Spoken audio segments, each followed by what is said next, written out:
Okay, did you work it out? Good, fantastic. So, of course, looking down below, it's saying, well, that's an integer, a whole number, and that's a text, and you can't add a text to an integer. You could add two pieces of text, two strings together, or you could add two integers together, but you can't add two like that. It doesn't understand it. So I have to convert my integer, my whole number, into text, which we call string, str for string of characters.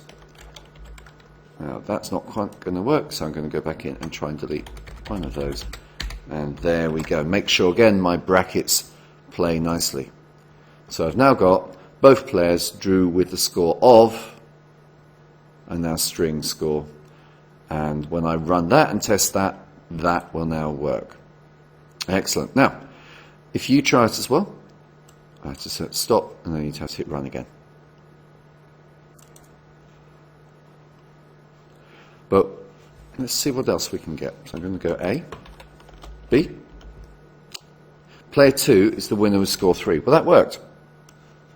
That's great. So why is there still something wrong? Well, we fixed that.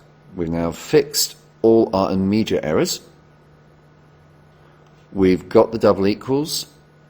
We've got our elifs. We've indented right. We've remembered that you can only add a string with a string. All our brackets work well. Everything is right, we think. But I'm still not happy about it. Now, there is not so much something that will ever go wrong. This will always work.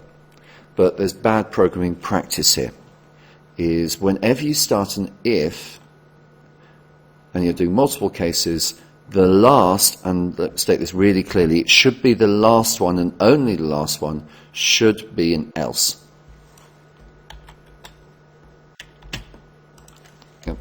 You can't have two elses. If you have two elses, it will go wrong. So if I go else, like that, I will get another error because that else finishes the if.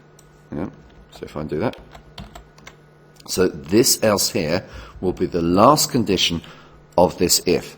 So if the other two ifs, that if and that if, don't work, then it should always go to this condition. So there will never be a situation where it doesn't give you the right answer. And because of that, we don't need this question. But we do need a colon. So you see now that we're ending our if with an else. And that's the appropriate way always to finish any if where we have multiple conditions coming. It's with one single else. If I was to add an elif down here, it would go, what are you talking about? There's no if, because we've now properly ended our if. So if you do the same as well, away you go.